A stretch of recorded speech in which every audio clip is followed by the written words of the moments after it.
Show presents The Covers Face Off. Who did it first? Who did it best? Which version is superior? The Covers Face Off.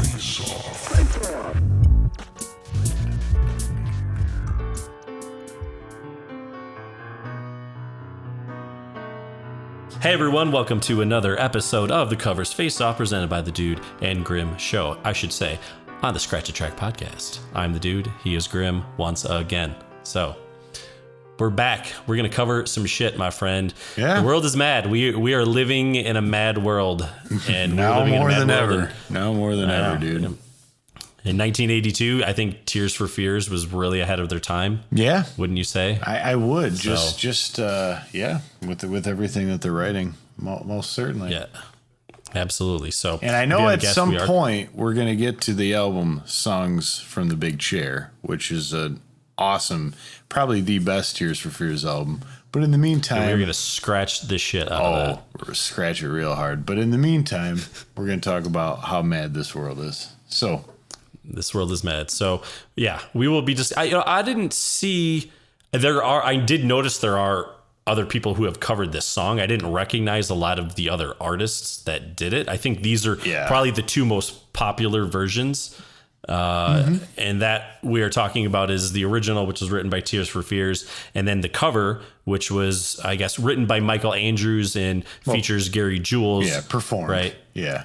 Performs and that performs and that was specifically done for a song on the movie Donnie Darko, so it was done for the Donnie Darko soundtrack. But so the Tears for Fears version, it came off their debut LP, man. 1982. Yeah, That really took me back to realize that song was it dates back to 82. I mean, you can kind of hear it in like sort of their, I don't know how you want to say it, like their kind of electronic, pre-electronica, new wave sort of sound. sure. It does have an 80s British like sound. Oh, to it. absolutely. Yeah. Yeah.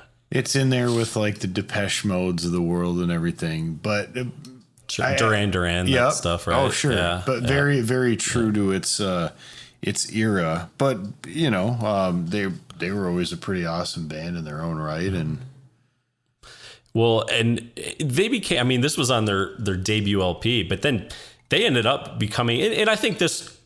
I don't know how this album, like, I wouldn't know if I'd say it blew up, but then they came out with songs like "Shout," which is Head Over Heels, which ironically is enough is also in the movie Donnie Darko. Yeah, and both of those, again, I had mentioned the album before, Songs from the Big Chair. Both of those songs appear on that album.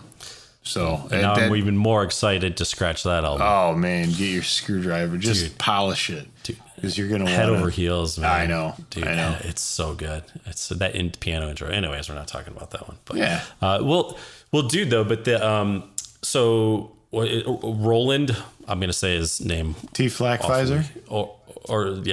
Flackpfizer, attorney at law. No fee too big, no case too no case too small, no fee too large. Yeah. Roland Arzabal. Arzabal? That sounds maybe. good. Okay. Anyways, he wrote the song. I guess he was like 19 years old. Wrote it on guitar, and then the bassist Kurt Smith is actually the one who sings the song. Yeah. So I'm wondering if there's like sort of like an acoustic version out there that they did. I know. I'd like to hear it. I like would to hear too, it if there was. because that was one thing that struck me. In this particular case, I was more familiar with the cover than the original, and so to me, the cover, the version by Gary Jules and Michael Andrews, I felt like the music fit with what they were saying in the lyrics, and it was delivered in such a perfect way. I mean, it all fit together. It's beautiful, you know, the way it's dark, but it's beautiful. Yeah. And honestly, hearing the Tears for Fears one sort of threw me off because it was just not what you would expect. Not with those words. Not with the words. Everything. Correct. I feel like, the songs are very upbeat, and that I just feel like it really contrasts the lyrics. Yeah. And I think maybe it's also, I will say, and I'll use this sort of analogy, is, you know, when you see a movie and it has an actor in it and you like fall in love with that movie, and then you hear like another actor was up for the part and you just can't picture him in that role. Yep. I feel like this is similar, where I just knew that the Gary Jules, Michael Andrews version, and I just thought, I was like, there's no way this is a great song. And then I found out it was a cover and I heard the original. I was like, yeah, I dig the, I just like the other one. I feel like it fits and makes more sense. Yeah, it does. That's not taking anything away from Tears for Fears. Oh, no, because no. They had By plenty no of means. hits, but definitely I like the touch that they put on this song. Yeah, because the Tears for Fears version, I mean, in what would be typical fashion of that style of music, I mean, there's synthetic electronic beats over the whole thing. Now, one thing I will say is I do like the kind of change up that they do with the beat when they go into the Mad World part. I thought that was a nice touch. But, Cool. You know, there's synthetic beats, there's a lot of synths, and, you know, at that time, a lot of people were moving away from like the nice analog synthesizers that weren't trying to sound like other instruments and going toward these digital synthesizers that were. And for someone like me, I mean, as you can see, there's two analog synthesizers right behind me. I tend to gravitate toward that sound and feel of a synthesizer as opposed to like the 80s real heavy, kind of almost fake sounding synths. But I mean, that's just what was characteristic of that time. You couldn't get away from it. Well, and definitely it was also probably newer technology that was coming in, people wanting to try it, especially if you're going on tour. It might be easier to pack and ship and do whatever absolutely. you're going to do. So, and it's in many ways more stable. you just throw that bitch over your shoulder, Yeah, right? yeah, sure. And you could do things with those synths that you I mean, maybe now you with the incorporation of digital and analog together, you could do some of that with analog, but you couldn't do with like a Moog what you could do with those ones, right, and making all these kind of crazy loops and storing shit. I mean, it was just you're right. It was the new thing, but that became the sound of a lot of those bands that we mentioned before. I mean, that was just part of it. Yeah. Now, have you seen the music video for this song? I have not. Honestly, I should have. There's the slap of the ruler for not doing my homework, but He just doesn't do any reason. It's yeah, just wings it all the time. It's like, do you even scratch, bro? Dude, my back's starting to hurt from carrying this podcast, dude. No, but I read about the video, and the Tears for Fears one sounds kind of weird, where he's like in a big house looking out the window. Yeah. It's not overly, I wouldn't say it's overly dynamic. Yeah. Okay. Where it's basically it cuts back and forth between shots of him inside a house lip syncing and singing the song in front of a window, and then he's out. Then the camera's outside, and it's like looking in the house. And there's a couple other shots and things too, but it's just, I'm sure they didn't have a huge budget. This was their debut album, so I'll cut them some slack. They were probably just like, sweet, we got a video. And I guess maybe for 1982. Well, I was gonna say, dude, music video as a medium, I think, was fairly new at that time. So you didn't. You hadn't got into like some of the classics of what people could do with videos at that point, a la Primus's Winona and the Big Brown Beaver, where they've made like the Duracell battery guys. See, that's what I was thinking. Yeah. No, it definitely is not that. It is about as far away from that as you can get. Yeah.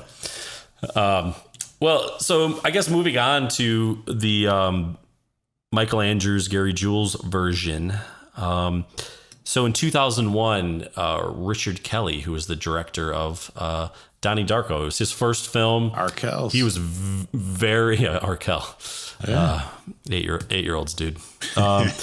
He, it was a very low budget kind of indie film, and critics. It was well received by critics, but it didn't do well on the box office. It wasn't until it was actually like released on DVD and had a cult following. And I want to give a shout out to a old college friend of ours. I'm sure he's listening because he listens to all our albums. Mr. Justin Kozak.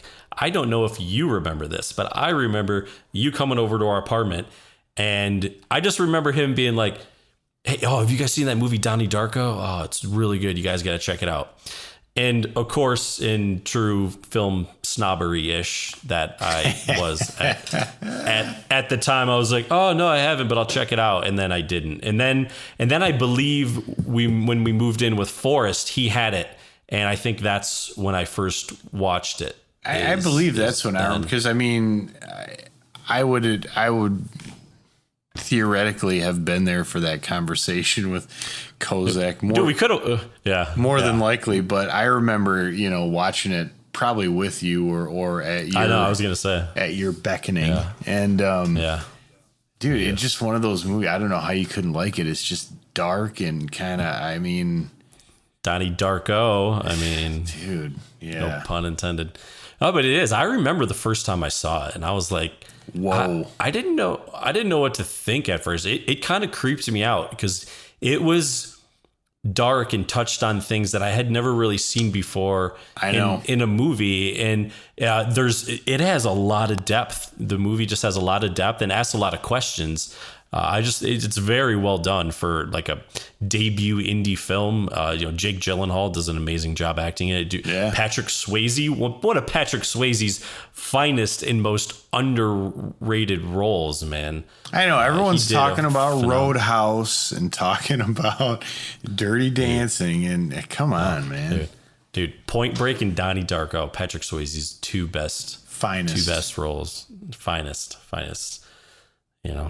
So anyways, but I remember seeing the movie, and then this song, I was like, wow, that's a real, well, the two songs that actually did stand out were Head Over Heels by Tears for Fears, and then this song. And it was pretty great. And it probably took me a few years before I, got on whatever illegal music downloading program I was using at the time, and I pulled it down. But it was pretty cool. Now I can say my membership is legal, and I've pulled down everything legally. So don't come after me. But no, and again, like hearing it, I didn't know that was a cover. Like we were talking about earlier, it was just that to me sounded how it was supposed to be, and reading about it and what they used for it, everything is so subtle, right? Yeah, sure. You only think of the piano and the vocals, but there is little touches of electric piano and some slight vocoder effects in the background. And apparently they used a mellotron for the cello, which I love because when I was reading about it, it said a mellotron imitating a cello. But anyone who knows what a mellotron is knows that a mellotron is actual loops of tape of a recording of someone actually playing a cello. So go F yourself. That's a cello. Yeah. It was the original sampler. I mean, that machine is the original sampler of Mellotron. I would love to turn my camera in this room and show you that I have one, but they are really expensive. No, I don't. They're really expensive and difficult to maintain. Someday, dude. But you're saving up someday. Someday. When our podcast gets picked up. That'll be the first thing. Once we get that 10 million. Ooh, Mellotron, 10. cousin. I don't know if I'm going to settle for 10. I think we should go higher. But the thing is you kind of touched on a little bit. This song it's very bare bones, and not only is that I think by design, but they also kind of didn't have a choice because the budget was so small that Andrews had to play I think everything himself, and he had produced two of Gary Jules's albums previously. Oh, and so okay. I think they were I didn't know that. They were just friends. And so I don't know if Gary Jules got paid for it, but Andrews got him to sing on it and sing the song. And he put it on his album. Okay. So I think what happened, so to my understanding, what happened is, the movie came out and it developed that cult following, and a lot of people really dug the song, and then they released it as an actual like proper single, and it went to number 1 on the UK charts, and it was there for like 3 weeks. I mean, that's pretty incredible. Well, I don't know. Yeah, true. No, I was just going to say, and then they ended up making a music video filmed by none other than Michel Gondry. Now I have to ask you, my friend, have you watched that version? I bet not. Oh, you still, yeah. All right, I have. have. I'll just keep, if you want me to keep carrying. No, I'm just kidding. Yeah, dude, you're going to need some extra rope to tie this around your back. Yep. No, I have watched that version, but I did not watch it prior to us doing this, but I have seen it before. Yeah. Okay. So I watched it the other day, and maybe I had seen it before, but for me, I didn't really dig the video either. It wasn't up to par with all the other work Michel Gondry has done. I mean, the videos he's done for the White Stripes, Beck, Bjork. Dude, the Chemical Brothers one is really the trippy. Chemical Brothers. Oh my gosh! What's the one? Sugar water shower. Oh, sugar water. Yeah. Oh, it's so good. Like, he did an amazing job. Some of his concepts. This is basically, it has a little bit of his goofiness, I guess, but it's basically the camera's on top of a building pointing down, and there's these characters. I think they're kids, and they're dressed up in different color outfits, and they're like hand in hand, and they move around and they make these shapes together. And then the camera like pans up to Gary Jules, kind of like lip syncing, and then it pans back down. There's more shapes, pans up again, more lip syncing, pans down, and then it pans up to the right, and it's like right at the end of the song, and Michael Andrews is just playing like the final little piano parts, and I mean it's fine, but I just feel like maybe it had a little more potential. Oh, dude, yeah. I mean, hell, if they would have done it like a lot of songs that were used in the soundtracks of movies, think about what they could have done by just pulling stuff from Donnie Darko itself. Definitely. Oh, absolutely. Because there's some amazing shots, amazing scenes. Oh, yeah. Yeah. Definitely some good ones. Yeah. They could have just used, you know what they should have done? They should have used, the Patrick Swayze, that Fear video that he has, that it's like the real cheesy video. They should have just had that kind of like in the background with the song playing. That would have been phenomenal. Fear. Oh, yes. It's great. So, with that, it's funny because I think this is probably the first covers face-off where we've both voluntarily stated our position prior to even asking one another, and obviously you love the Tears for Fears one, so okay. I get it, man. I mean, you wouldn't have Gary Jules and Michael Andrews video or version without it, so for that I like it, but I like theirs better. But definitely, I'm gonna go with the most recent one. Yeah, and it fits so well. It's really dark and haunting and beautiful, and we just like that kind of shit. Yeah. So, it is a mad world, my friends. Hope everyone's out there staying safe. Thank you for listening to this awesome episode of the Covers Face Off presented by the Dude and Grimm Show. Please be sure to subscribe, to like, to thumbs up, to do whatever, comment, write 5-star reviews, whatever. Dude, just tell your friends. Tell your friends to tell their friends to tell two friends to tell two friends. And they tell, and so on and so on. And so on. So, all right, Graham, I think we're out, brother. See you guys soon. Thanks for scratching. The Covers Face Off is produced by the Dude and Grimm. Additional music provided by More. That's ... MORE, and the Tims, TIMNZ. Copyright 2020, The Dude and Grim Show.